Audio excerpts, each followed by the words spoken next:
forget and it's okay.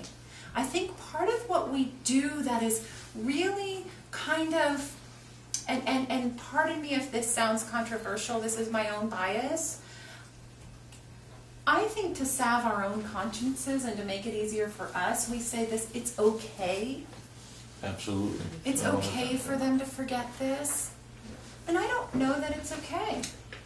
I'm outraged that they've forgotten this. I'm outraged that they have this disease. It is okay in the context of the diagnosis. And that's where we need to clarify, right? Because sometimes we say, oh, it's okay, we need, just let him do it, let him do it, let him do it. And the family member is saying, but it's so not okay. Oh yeah, it's okay, it's okay. It is normal within the context of the diagnosis, and we are not going to try to correct it. And they get to have dementia however they have it. However, it's not acceptable that dementia exists. And this is a violation to them. It's a violation to you. It's a violation to your family. This disease is a violating disease, and it's not okay. Do you get the distinction there? Does that make sense? Absolutely. So they get to hate it. And when we acknowledge that and validate that, I think then people are a little bit more likely to soften and be able to roll with some of these things that we've suggested. So when I teach this class to family members, the very first class is on grief and loss. Before we even jump into these principles, we talk about the losses, we talk about the grief. What comes up for you? Why is it so hard? What does it require of you to do this? Because these are all simple concepts. Then why is it so hard? Why won't this daughter get it through her head? It's not about getting it through her head. It's about getting it through her heart. Her head gets it. Right. Very Her good. head That's gets right. it. That's right. She doesn't want her mother to have this disease. She doesn't find it acceptable, and it's not. And if we can say that, you're absolutely right, this isn't acceptable. It's not okay that this is happening. It's not okay that your mom doesn't remember. It's not okay that your husband doesn't remember your child's birth, or that he even has a child, or that you're his wife. That's not okay. You get to be outraged about that. And, so often we use but, right? Which is exclusive and is more inclusive, right? You get to be outraged. You get to hate this. It's not okay. And at the same time, she gets to forget. And at the same time, it is okay. It's both not okay and okay. Does that make sense? It's so crazy making. No wonder family caregivers have a hard time. So Hard to conceive, but makes sense. Yeah. Yeah. My dad's 86, had a couple of strokes, and he hasn't been diagnosed with Alzheimer's, but he's been diagnosed with a progressive atrophying of the brain stem, sort of. And I got home yesterday, and there was a message from him, very animated and excited. I just came back from Starbucks, and I saw the Chocholai couple, and then I saw this Robin and Sharon, and we talked about it, and he went into detail, great length. So I called him back, and I said, I could tell you had some regular coffee yesterday, because you were, or today, you were all, excited about your visit, seeing these people. And he said, well, that wasn't today, that was yesterday. And I said, well, in your message you were saying it was this morning, and that you had seen and talked to him. And he goes, no, I went there, and I suddenly realized he was not oriented. Right. And so instead of trying to, but I felt that desire to have him say, you went you went there today, and you left me this message, and it was. But instead I said, isn't it wonderful that you get to go to Starbucks and meet people and have this social activity? Yeah. And he goes, oh, it's such a good pleasure, it's a night. But I realized it was this need of mine to orient him to time and space, so that my dad's not losing it, and then it brings up that feeling of, even though it wasn't about something personal, it wasn't like he forgot seeing me last weekend. It was I still wanted him to be more, Dad. Dad, Yeah. Accurate. yeah. So thank you for sharing that. I mean, Sure. it's not about getting it through your head. It's Right. about getting it through your heart. Right. And I think that we have to be really careful with that. I think you get to have the desire for Dad to be Dad. At the same time, it behooves you to use strategies that are more likely to decrease resistance and shame, because that just puts more burden on your heart. I could hear him starting to get a little agitated about Yeah. whether it was yesterday or today, and as soon as I caught that, then I was out of there. Yeah, you know, good, I'm and- glad. So you prevented yourself, I mean, you always have you're always gonna have that modicum of grief, Uh-huh, right? uh-huh. But you prevented yourself from later on, and I'm kind of fortune telling, but I've done this long enough to guess from later on feeling guilty for pressuring and making him get more and more and more agitated and ashamed. Right. So that's really that's the sticky part. All of this caregiving with the ambiguous loss. It's the ambiguity that's so hard. Well, it sounded like Dad, looked like Dad, got my hopes up a little bit. Ooh, he had regular coffee. He's right on it. Maybe he's not as bad as I thought he was. Right. And then boom, Right. back to reality. That cold Some water days in your are good, face. some Huh? days are bad. Thank you for sharing that. Sure. Even those among us who really, really get it have a hard time when your heart gets in the way, and you get to have a heart. You must. I want you to have a heart. So I would say, long answer to a short question. When there's a family member who's kind of stuck in the correcting, I would say in our capacity here, because our role is to be a volunteer and provide that family member with some respite, I would say best thing you can do is really just model. When you're with the person, go along with the stories. Yep. When you're with the person, Go with the build that flow. rapport. And then if they approach you and say, none of that's true, you can say, I know, but my using logic and reasoning with him isn't going to work, and I want him to feel safe with me, so I'm just going to go along with them. Well, what I liked your with the heart instead of the head, because you go in with the head as your volunteer, Yeah. because your heart isn't real heavily involved. No, And not then until you you've get known to him get for a this while. person, Yeah. and you like her, and she's so nice, and yeah, all of the yeah. other things. And then her blooming daughter comes in and demands these things, and it's so obnoxious that you just want to. Yeah. And I thought, that's what you have to learn to overcome. You're not there to change the daughter. And You're not remember- there to think the daughter's bad or anything else. No. And remember, Yeah, right. respite is for the daughter. Respite is for the daughter. I would expect that any household you go into is a person needing respite, and if they need respite, expect them to be stressed. Yes. If they need respite, expect them to have some hang-ups around stuff. Exactly. I If they, think that. if they didn't, that would not be the family I'd be referring for respite. All right? Right. The families actually- referred for respite are the ones who need a break. It's the family that needs you.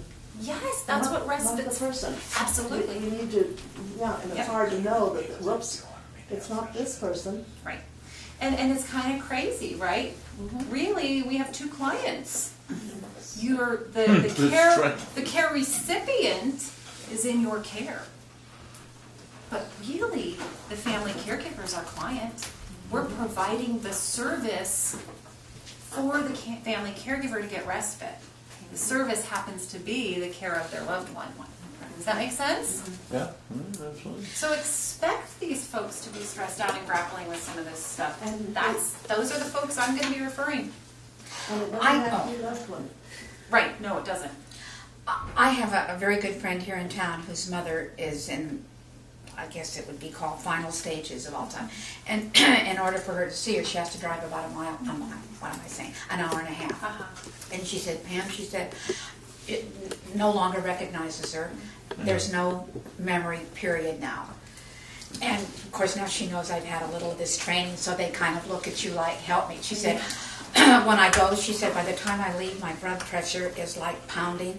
I am beside myself. It's like, she said, in all honesty, I don't want to go anymore Yeah. because she said, I just can't handle it. Yeah. And then it's like, and I'm sitting there going, You know, and I said, you know, I certainly understand where you are. I said, I can't imagine what it would have been for my mother not to have ever recognized me. But I said, but then are you going to have to look at feeling guilty because you don't go? And she said, but what difference does it make? She doesn't know if I'm there, I'm not there. Right. She said, Right. it's like, So, and then, you know, I'm kind of like, well, then I said, you know, you have to do what's in your heart, I guess. so people always ask me, you know, I placed my mother in a facility and she wants me to visit all the time, but I'm getting to the place where I can't go all the time, or I have a job, or I have kids, or I go 3 times a day and she still says, where have you been? Right? Because the going doesn't solve the problem. And, you know, there are a lot of theories out there. You know, some people say, drop them off, leave them for 2 weeks, let them acclimate to the place, because your going in is keeping them connected to the outside, and it's too much of a tug of war. Other people say visit every single day. I say go when you want to. Go when you feel like it. How can I miss you if you don't go away? Right? Most people have a huge fear, if I stop going, I'll never go again. Because I've had it up to here. They don't recognize me. It's too heavy emotionally. And then it kind of gets right. Then it gets into, if I don't go, will the facility think, well, she doesn't care, so then I don't get the quality care of my mother I need. That is a real concern. And studies show that folks in facilities do get better care if their family members go. But you know, I have a couple of clients. I have a client who has a friend go for her. I have another client, you know, a few clients. You have to have money for this, who've hired private case managers. That's pie in the sky. I don't know, you know, I don't have money for that. But you certainly could ask your neighbor. You know, people say, how can I help? You could say, could you visit my mom once a week? Your church, could you visit my mom once a week? Even if you're not a part of that church, you could call a church and say, do you have a Stevens ministry? Do you have folks who go out? Could you visit my mom once a week? So you don't have to be the only source. That's a huge drain on lots of caregivers. I'm the only source of support for this person. What happens if you get sick? Can you go on vacation? Can you stub your toe? It's a huge, huge burden of responsibility to be the only source of support. So go when you feel like it. Chances are you're going to eventually feel like it. The truth is, it's not respectful of that patient for you to be going when you feel like vomiting when you see their face. And I use that term when I talk to family members. When I'm doing a support group, I'll say that. You know, if you're walking up and you feel like vomiting, and people breathe a sigh of relief because they're too afraid to say, I feel like vomiting. I get sick at the thought of visiting. When I'm walking up there to their doorstep, my stomach's in a knot. I just want to run away. People don't feel safe to say that. And if I can say it first, then they're safe to say it. At the end, Then they know I get it. I get that it's so bad, it's so painful, it's so exhausting that the thought of seeing your mother one more time makes you want to vomit. And that must make you feel really guilty, and nobody wants to feel that way. But it's not respectful of mom to go when you feel that way, right? You've turned mom into your burden. I feel like, okay, everybody get ready to look at me and see what's wrong with me. But I feel like at the end stages of Alzheimer's, that the person's only a cadaver. There's not your mother there. Your mother was a person that you connect with, and everything else is the body. Mm-hmm. And I'm donating my body to the college for science, and people are saying, what? Mm-hmm. But what do I want with the body? And when the mind's gone and basically the heart's gone too, because it's not. And when we talk about feeling with the heart, they're not feeling that way anymore. I'm not sure about that. I'm not sure about that. They're not I feeling think, that way you know, with their person that they see. Sure. Nope. Yeah, I think at that point they're not expecting a certain face. So, Right. but I do think people maintain instinct, emotion, intuition until the day they die. But They're not anyone can feel necessarily it. able. Anyone can feel it. A kind person can feel it. Absolutely. I Absolutely. hope so. And that's not always a relief to family members either, because That then makes it that difficult. devalues their importance. It's so, I mean, there's always an upside and a downside. mean, people call me Debbie Downer sometimes, but the truth is, the reason I bring that up is so that people working with these families can understand how complicated it is. That's a great relief, but here's the downside. There's always a downside. There's always a sense of grief. Yes, I can have someone else go, and if she loves that person, that means I'm not as important. And if she hates that person, that means I'm causing her pain.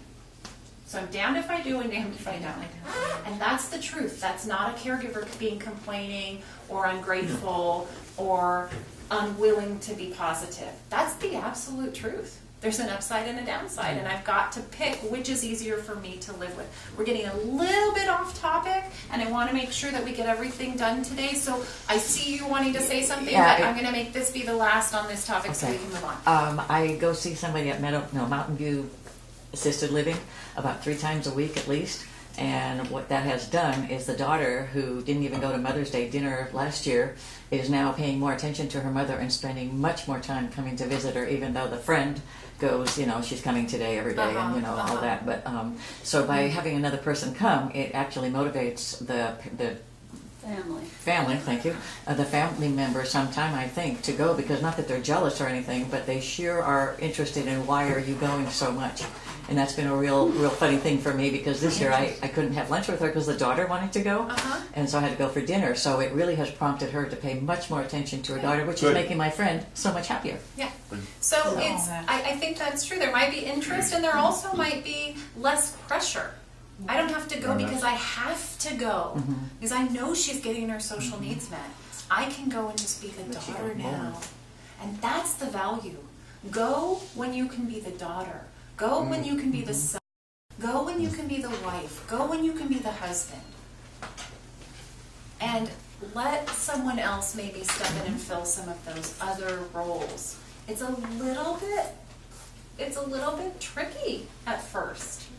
Because most people, by the time they place a loved one, they've been caring for them for so long that their identity is kind of wrapped up in caregiver. So it's a little hard. And then after a while, as they realize, I don't have to do all of this other care. I can go and be the son or the daughter or the wife or the husband. Elizabeth, I bet you see that play out a lot. It feels so bad, and it's also one that I help with the transition, that now you're kind of separating the caregiver and be the spouse and get a burger and sit at the lake, and it's very heartbreaking. And in the beginning, that's probably hard for them to let go of, and there's a source of grief there. And I would bet after a few months, it's a relief. And you see how the family change, and sometimes it's very common about the denial, and then you're hoping that the acceptance and reality will come sooner. But sometimes it takes a while, and it comes back. Yeah. And I want to just again clarify that acceptance doesn't mean we find it acceptable. Ooh, that's a good one. This disease is not acceptable. We don't find it acceptable. My definition of acceptance in this context is that we acknowledge it is what it is. We accept it is what it is. We don't find it acceptable. Does that make sense? Yes, absolutely. Because so many people, I am offended when I'm having a hard time with something and someone tells me I need to just accept it. Well, I don't want to accept it. You know what I want to do with it? I want to throw it at you. Right. So thank you, because you've become my target now that you've patronized me and told me Right, to very good. That's right. Right? I don't want it. I don't find it acceptable. But you know what I can do? I can work to accept it is what it is. It is what it is. I hate it. It's not going to change, and how can I cope with it? Right. Does that make sense? Yes, absolutely. That's what I think of when I think of acceptance. Okay, so we're going to watch a clip. I just want to make one more comment on this. Had the caregiver at the outset of this interaction, had the caregiver tried to reorient the family member? Had the caregiver tried to reorient, not the family member, sorry, I was a little distracted. Had the caregiver tried to reorient the patient and tell her family member had died? Yeah. Well, Esther is not coming. Remember the accident when you were 19? How could Esther possibly come? Remember Esther died? What would the connection have looked like for the rest of their interaction? Close down, Hostile, shut down. This would be okay. just disjointed and hostile with no connection. Focusing. Either Alice would think they were lying to her and get angry and upset and suspicious of them because she's in a room full of liars, or Alice would feel embarrassed and shamed and withdraw and not really connect. Because in her world, she Because thinks she's that's forgotten another that's thing. right. In her world, that's It'll be that right there. in her world, that's what it is, and they're contradicting her. She's not going to be more open and friendly and, Right. and more communicative. Anytime we contradict someone with dementia, we are a liar. And why would they trust us? And if they're in the earlier stages where they're kind of aware of their deficits, when we correct them, we just shame them. So if they bring up, oh gosh, I keep forgetting, now is he alive or dead? We can say, oh, well, he did die. And they might say, oh, that's right. We always follow their lead. We don't want to be patronizing, right? You don't want to, right? But if they say something like, if they're farther along and they say, oh, if we've done this before and every time we say, oh, he died, oh my gosh, it's like hearing it for the first time, it's cruel to keep Sure. rubbing salt in that wound. So we can say something like, this is giving ourselves permission to alter the truth. We can say something that connects with the emotion behind the words. The emotion is, I'm confused here, I'm feeling confused, and I'm also feeling like I want to reminisce. So we can say, I'm not sure, I haven't seen him for a while. I can't really remember, but he sure was a good guy, wasn't he? And then start facilitating reminiscence. Does that make sense? Yep. Because the truth is, they're wanting to. There's something prompted their memory of that person. So we can facilitate the reminiscence, which is very, very I was going to say comforting. redirection, right? Yeah. Reminiscence is comforting, and it's a yeah. normal end of life task. If you're looking at Erickson's eight stages of development, that life review is really, really important in terms of his 8th stage, which is integrity versus despair. Right? I either die with a sense of integrity about the life I've lived, or I die with a sense of despair about the life I've lived. And life review, I did my master's thesis on life review as an intervention for depression among older adults. Life review and reminiscence can help us, just by reminiscing, come to terms with the life that we've lived, forgive ourselves for choices we've made, because it allows us to see our life choices and experiences with a different perspective, right? If I'd have known then what I know now, and we can kind of be a little kinder or make a little more sense because we've got a larger life perspective. So helping to facilitate that with a person with dementia, we might want to do sensory memory, right? Not necessarily words or accuracy, but even when they're not verbal, we can give them a familiar fabric. We can give them a familiar food, familiar music, familiar smells, and help with that reminiscence. So even in the later stages, our next clip is going to be communicating with people with severe dementia. Now, you said that it used to be old stages, and now you said that it's really gone to early, middle, and late. Used to be they talked about it in stage 1, stage 2, stage 3. And the truth is, it's really not that linear. People kind of vacillate a little bit more. So they talk about it now in terms of impairment as mild, moderate, or severe impairment.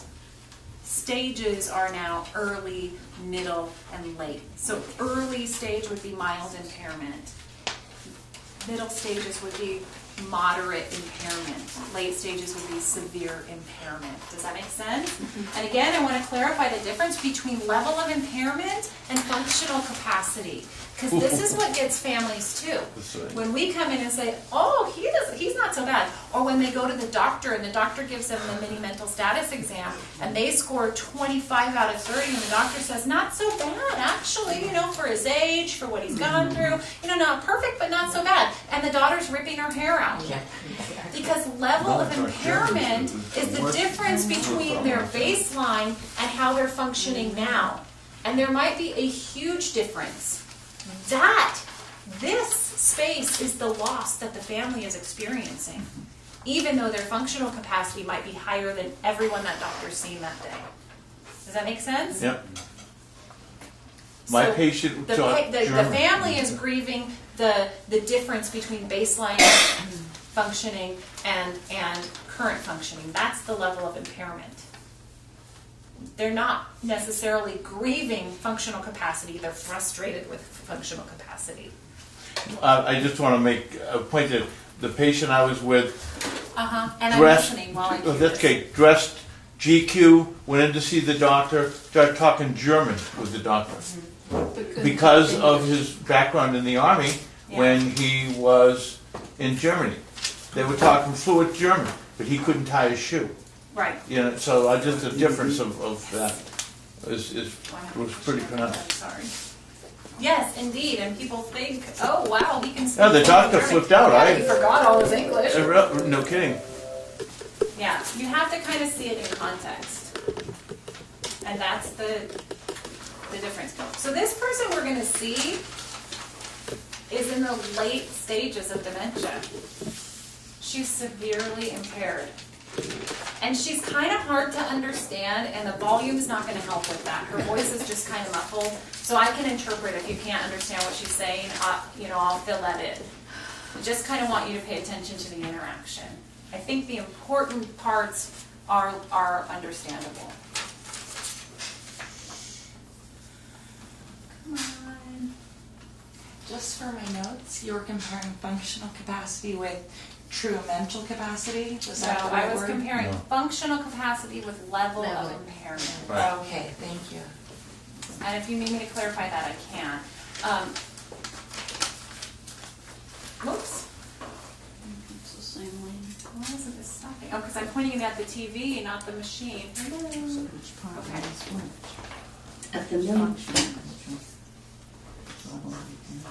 Acting is a good score for the doctors. So level of impairment means what they've lost, right? They are impaired because their baseline is no longer how they function. Functional capacity is just a description. What are they doing? Are they able to tie their shoes? Do they have bladder control? Do they wander? Do they get lost? Can they use the phone? That's functional capacity. Level of impairment is, did they used to be a rocket scientist and now they can only do arithmetic? If that. Right? So I had somebody, I was working on a case, and it ended up being an adult protective services case because the family didn't have resources and had to leave the impaired person home. And she really, in my opinion, wasn't safe at home. So we got Adult Protective Services involved to see if we could help get some more resources for this family so they didn't have to leave the person alone. And the Adult Protective Services worker told me, well, she's not that impaired because she can make change for a quarter. What if she had to spend 50 cents? So here's the deal. We learn 2 dimes and a nickel when we're 4, right? My 5-year-old knows that. That's a long-term memory. That doesn't mean she's not impaired. Right. So some people, I know of a family that we worked with in Santa Rosa, and the person with dementia used to be a Navy SEAL. He was in a locked Alzheimer's facility and picked the lock. I love it. I can't do that. I mean, He it's was funny. in- It's not funny. Yeah, but it's funny, right? It's But great. the truth is, somebody might on the surface see that and say, well, if he can figure out how to get out of that, he's not that impaired. Truth is, he figured that out and got himself very, very lost. Yeah. Just like Norman doing German and couldn't tie his shoes. I mean, it's the same thing. Right, Yeah. right. So does that help you understand the difference there? Functional capacity is what can they do? Levels of impairment is what did they used to be able to do compared to what they can do now? Oh, so much of the terminology is quite like my daughter asked someone that she was working with, would you please speak in English? And the person said, I'm speaking English. And she said, no, you're speaking, the words. Anything that you want it to be. And she said, and I don't understand that. That's not and your degree is in this, and you, functional capacity, are defining it. We don't really need to know that, do we? Well, I think We don't need to put these levels in. you don't need to know those words. I think you do need to know the concept. No, we need to know the concept Yeah. and how to treat the person Right. and all the lower Right. things, Right. but not whether it falls into stage 1, 2, or 10. No. We're not there No. defining it. Right. And we need to just know, is this, if someone says you're going into a home with somebody who's severely demented, you need to kind of have an idea of that. Yes. If you're going into a home with somebody who's moderately demented, you want an idea of that, so that you're prepared and you know what But tools we to pull out don't of need your to put toolbox. them in the category and say No. this person is and this is how No, we because define they don't it. really fit in It's it not our anyway. job. Just No. where they're bending over and they're shuffling and they're having more and more difficulty with that. This is the We end of need the to really previous clip, so recognize the new these clip will physical start. changes, and if they're experiencing some behavioral changes and some increased agitation and anxiety, we need to look at, are they in discomfort? Are they having some pain? And treat them with some Tylenol or some pain medication to I hesitate combat to fast and to forward work 'cause I don't with want these to go. physical There we changes. go. Fast forward. Nah. Viola is also at late stage 6. You have to have memories, Yes. Why do you have to have memories? because that's what makes happiness or things that so that you won't forget. So those memories are what make you happy. Mm-hmm. I'm glad. We all like to be happy and need to be happy, don't we? We sure do. Now, are your parents deceased or are they still living? They're still living, thank goodness. Oh, that's Still living, good. thank the Lord. Oh, And you obviously love them very much. I sure do. hmm And do you think about them often? Oh, yes. They're with you a lot of the time in your memories. Oh, yes. hmm I want to remember. So that's why I picture them in my mind. That's wonderful. I'm glad that you have that ability. Well, I would thank my parents for that. They taught you that.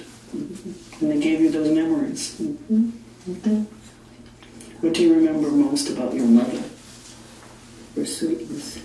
How sweet she was? And I bet you got some of your sweetness from her. Oh, yes. Good. And what do you remember most about your father? Oh, he tried his best to bring certain things home to me. Oh.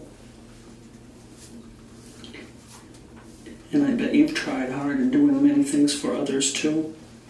Well, I tried, but there's some things that I don't do because my mom and dad were there. So I figured I don't want to do that. So you try to make your parents proud and make your parents happy too.